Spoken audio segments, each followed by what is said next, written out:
दर्शकों, पितृपक्ष का समय चल रहा है और हम सभी अपने पितरों को प्रसन्न करके उनसे आशीर्वाद पाने की कामना रखते हैं। इसी क्रम में आज हम आपको गरुड़ पुराण में वर्णित कुलामृत स्तोत्र का पाठ बताने जा रहे हैं, जिसका पाठ करने से पितृदेव प्रसन्न होकर आपको अवश्य ही आशीर्वाद देते हैं। और साथ ही साथ जो मनुष्य प्रयत्न पूर्वक नित्य इस स्तुति का पाठ करता है, उसके करोड़ों जन्मों में किए गए पाप भी नष्ट हो जाते हैं। महादेव के द्वारा कही गई यह स्तुति बड़ी दिव्य है। जो मनुष्य प्रयत्न पूर्वक इस स्तुति का नित्य पाठ करता है, वह अमृत तत्व अर्थात परम वैष्णव पद को प्राप्त कर लेता है। हजारों अश्वमेघ और सैकड़ों वाजपेयी यज्ञों का अनुष्ठान करने से मनुष्य को जो फल प्राप्त होता है, वह फल एक बार इस कुलामृत स्तोत्र का पाठ करने से ही प्राप्त हो जाता है। अतः हम सभी कुलामृत स्तोत्र का पाठ प्रारंभ करते हैं। ओम पितृभ्यो नमः। कुलामृत स्तोत्रम। यस्तु विश्वमनाद्यन्त मज्मात्मनि संस्थितं सर्वज्ञं चलं विष्णुं सदा ध्यायेत् समुच्यते। देवं गर्भोचितं विष्णुं सदा ध्यायन् विमुच्यते। अशरीरं विधातारं सर्वज्ञानमनोरथिम् अचलं सर्वगं विष्णुं सदा ध्यायेन् विमुच्यते। निर्विकल्पं निराभासं निष्प्रपञ्चं निरामयं वासुदेवं गुरुं विष्णुं सदा ध्यायन् विमुच्यते। सर्वात्मकं च वैयावदात्मचैतन्यरूपकं शुभमेकाक्षरं विष्णुं सदा ध्यायन् विमुच्यते। वाक्यातीतं त्रिकालज्ञं विश्वेशं लोकसाक्षिणं सर्वस्मादुतं विष्णुं सदा ध्यायन् विमुच्यते।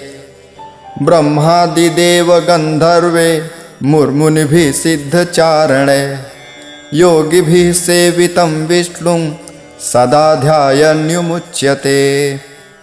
संसारबन्धनामुक्ति मिच्छं लोको ह्यशेषतः स्तुत्वैवं वरदं विष्णुं सदा ध्यायन् विमुच्यते।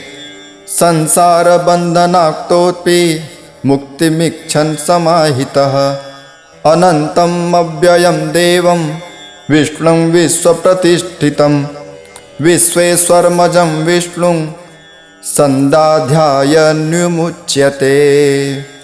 इति श्री गरुणे महापुराणे कुलामृत स्तोत्रम संपूर्णः। ओम पितृभ्यो नमः। कुलामृत स्तोत्रम। यस्तु विश्वमनाद्यन्त मज्मात्मनि संस्थितं सर्वज्ञं चलं विष्णुं सदा ध्यायेत् समुच्यते।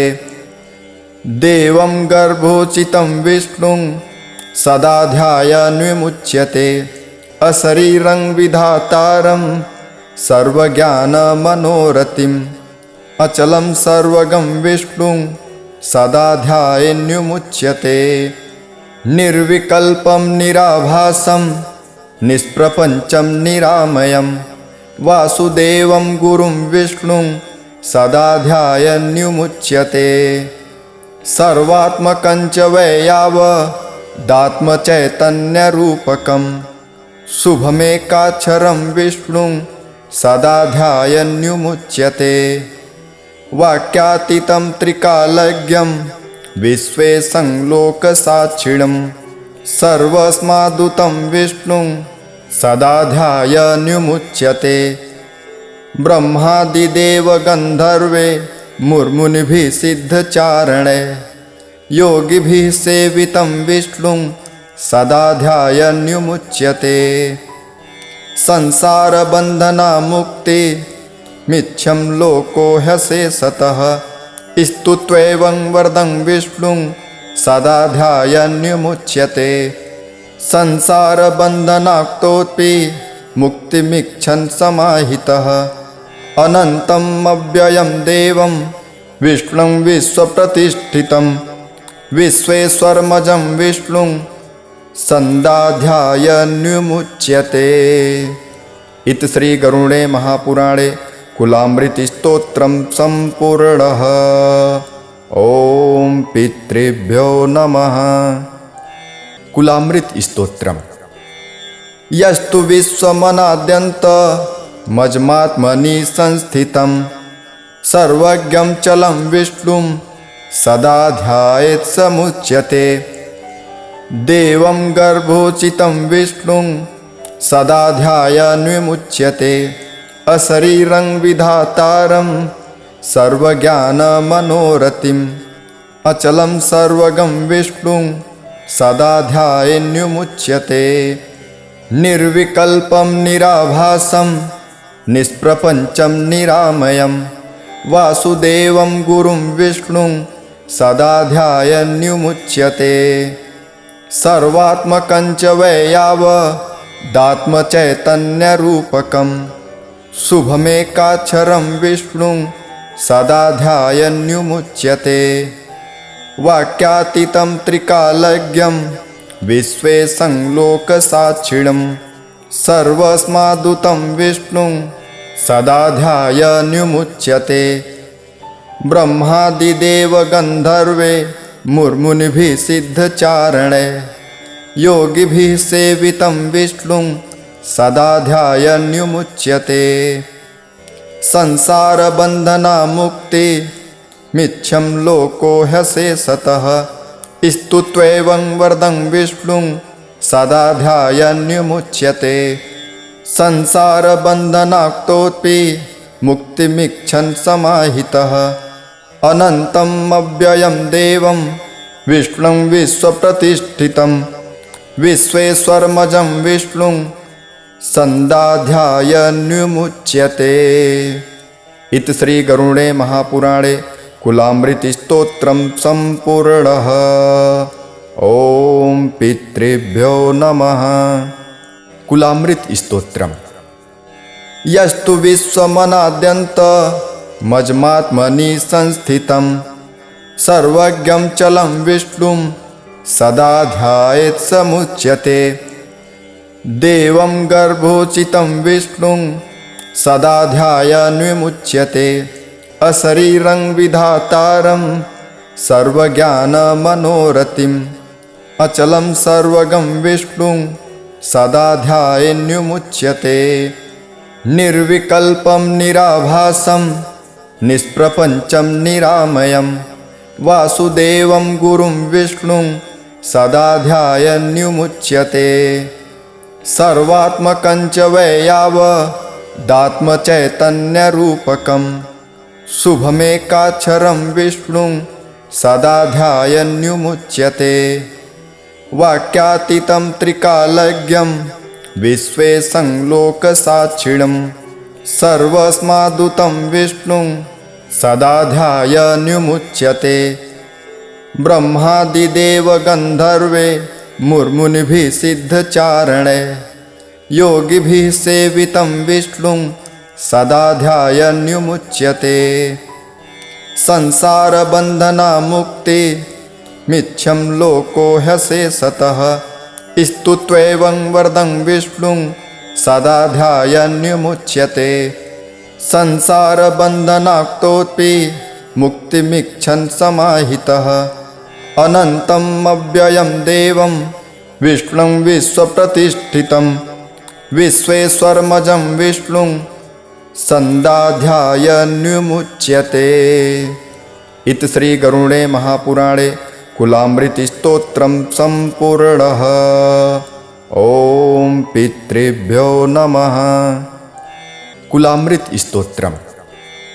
यस्तु विश्वमनाद्यन्त मज्मात्मनि संस्थितं सर्वज्ञं चलं विष्णुं सदा ध्यायेत् समुच्यते।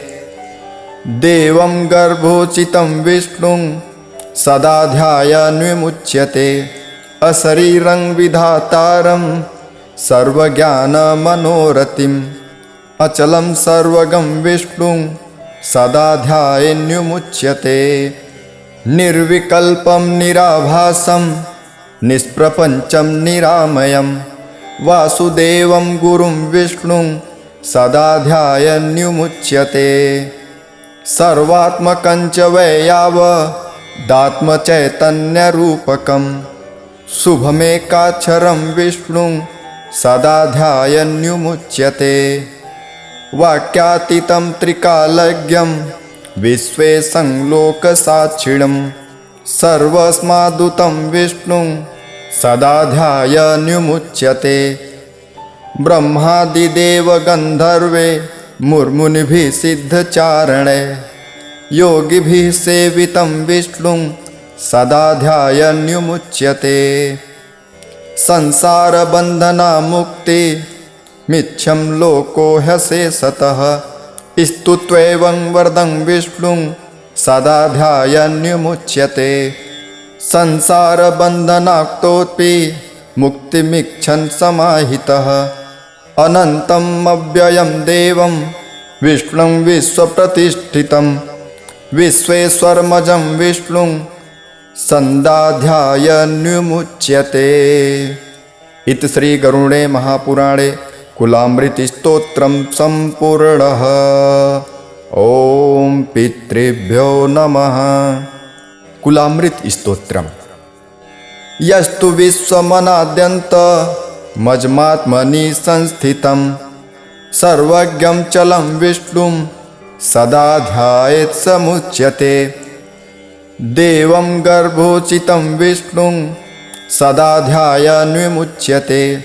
अशरीरं विधातारं सर्वज्ञानमनोरथिम् अचलं सर्वगं विष्णुं सदा ध्यायेन्युमुच्यते। निर्विकल्पं निराभासं निष्प्रपञ्चं निरामयं वासुदेवं गुरुं विष्णुं सदा ध्यायन्युमुच्यते। सर्वात्मकं च वैयावदात्मचैतन्यरूपकं शुभमेकाक्षरं विष्णुं सदा ध्यायन्युमुच्यते। वाक्यातीतं त्रिकालज्ञं विश्वेशं लोकसाक्षिणं सर्वस्मादुतं विष्णुं सदा ध्यायन्युमुच्यते। ब्रह्मादिदेव गन्धर्वे मुर्मुनिभिः सिद्धचारणे योगिभिः सेवितं विष्णुं सदा ध्यायन्युमुच्यते। संसारबन्धनामुक्ति मिच्छं लोको ह्यशेषतः स्तुत्वैवं वरदं विष्णुं सदा ध्यायन्युमुच्यते। संसारबन्धनाक्तोऽपि मुक्तिमिच्छन् समाहितः अनन्तम् अव्ययं देवं विष्णुं विश्वप्रतिष्ठितं विश्वेश्वरमजं विष्णुं सदा ध्यायन्युमुच्यते। इति श्री गरुणे महापुराणे कुलामृतस्तोत्रं सम्पूर्णः। ओम पितृभ्यो नमः। कुलामृत स्तोत्रम्।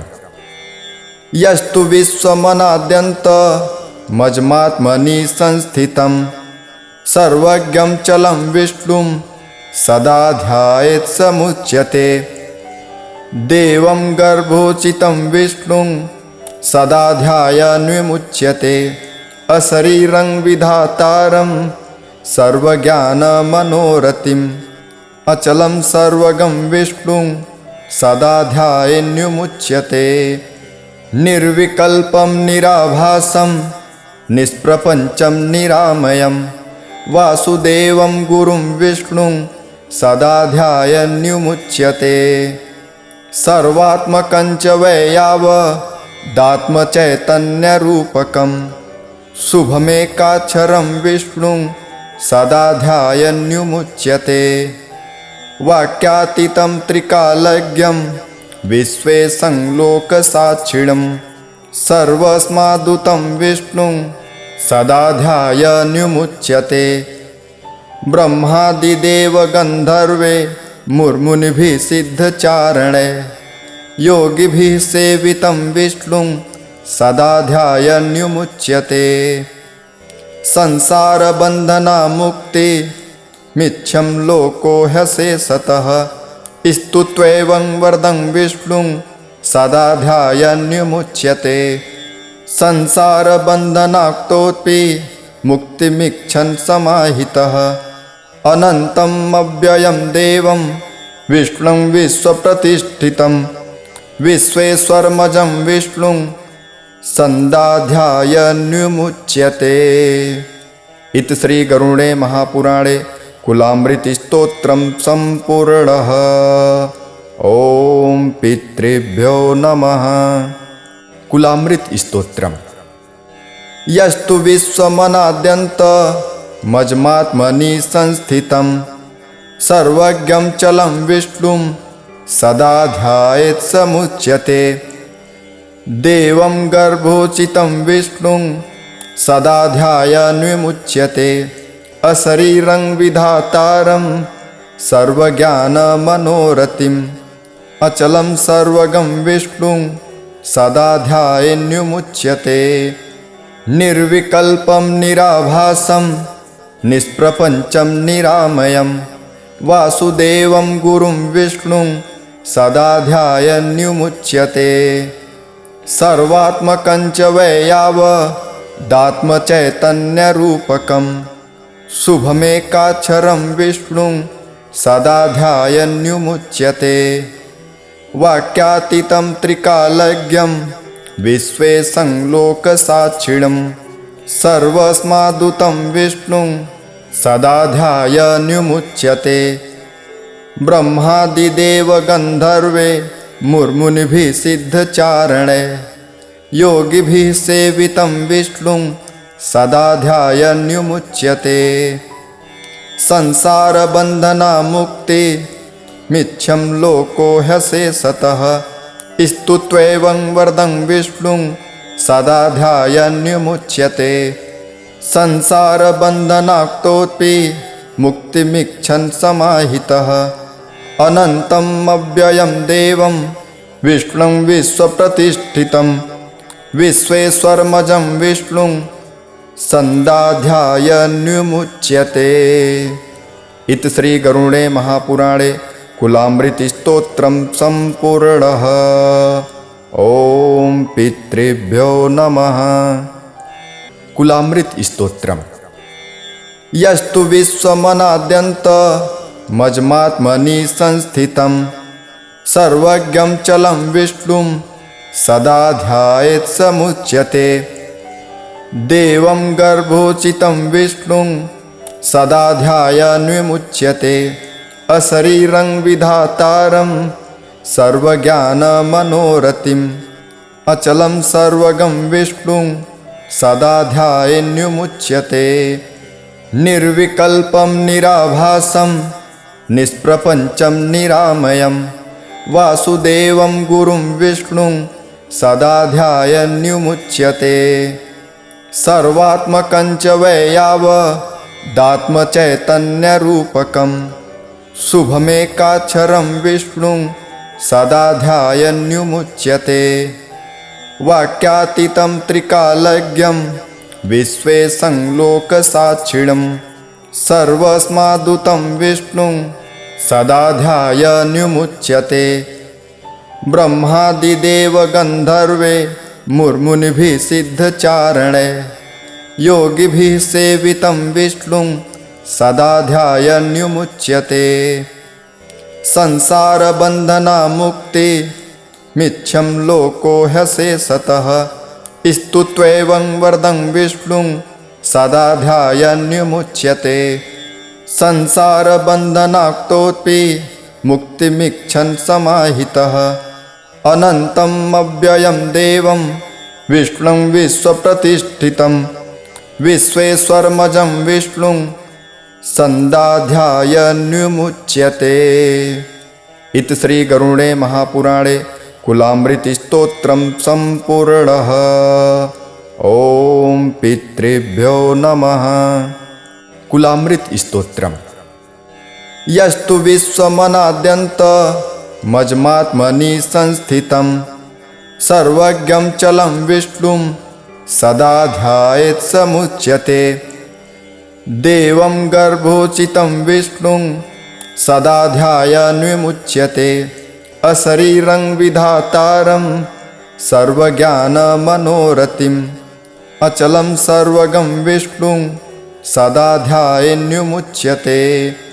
निर्विकल्पं निराभासं निष्प्रपञ्चं निरामयं वासुदेवं गुरुं विष्णुं सदा ध्यायन्युमुच्यते सर्वात्मकं च वै यावदात्मचैतन्यरूपकं शुभमेकाक्षरं विष्णुं सदा ध्यायन्युमुच्यते वाक्यातीतं त्रिकालज्ञं विश्वेशं लोकसाक्षिणं सर्वस्मादुतं विष्णुं सदा ध्यायन्युमुच्यते ब्रह्मादिदेवगन्धर्वे मुर्मुनिभिः सिद्धचारणे योगिभिः सेवितं विष्णुं सदा ध्यायन्युमुच्यते संसारबन्धनामुक्ति मिच्छं लोको ह्यशेषतः स्तुत्वैवं वरदं विष्णुं सदा ध्यायन्युमुच्यते संसारबन्धनाक्तोऽपि मुक्तिमिच्छन् समाहितः अनन्तम् अव्ययं देवं विष्णुं विश्वप्रतिष्ठितं विश्वेश्वरमजं विष्णुं सदा ध्यायन्युमुच्यते। इति श्री गरुणे महापुराणे कुलामृतस्तोत्रं सम्पूर्णः। ओम पितृभ्यो नमः। कुलामृत स्तोत्रम्। यस्तु विश्वमनाद्यन्त मज्मात्मनि संस्थितं सर्वज्ञं चलं विष्णुं सदा ध्यायेत् समुच्यते देवं गर्भोचितं विष्णुं सदा ध्यायन्विमुच्यते अशरीरं विधातारं सर्वज्ञानमनोरथिम् अचलं सर्वगं विष्णुं सदा ध्यायेन्युमुच्यते निर्विकल्पं निराभासं निष्प्रपञ्चं निरामयं वासुदेवं गुरुं विष्णुं सदा ध्यायन्युमुच्यते सर्वात्मकं च वै यावदात्मचैतन्यरूपकं शुभमेकाक्षरं विष्णुं सदा ध्यायन्युमुच्यते वाक्यातीतं त्रिकालज्ञं विश्वेशं लोकसाक्षिणं सर्वस्मादुतं विष्णुं सदा ध्यायन्युमुच्यते ब्रह्मादिदेवगन्धर्वे मुर्मुनिभिः सिद्धचारणे योगिभिः सेवितं विष्णुं सदा ध्यायन्युमुच्यते संसारबन्धनामुक्ति मिच्छं लोको ह्यशेषतः स्तुत्वैवं वरदं विष्णुं सदा ध्यायन्युमुच्यते संसारबन्धनाक्तोऽपि मुक्तिमिच्छन् समाहितः अनन्तम् अव्ययं देवं विष्णुं विश्वप्रतिष्ठितं विश्वेश्वरमजं विष्णुं सदा ध्यायन्युमुच्यते। इति श्री गरुणे महापुराणे कुलामृतस्तोत्रं सम्पूर्णः। ओम पितृभ्यो नमः।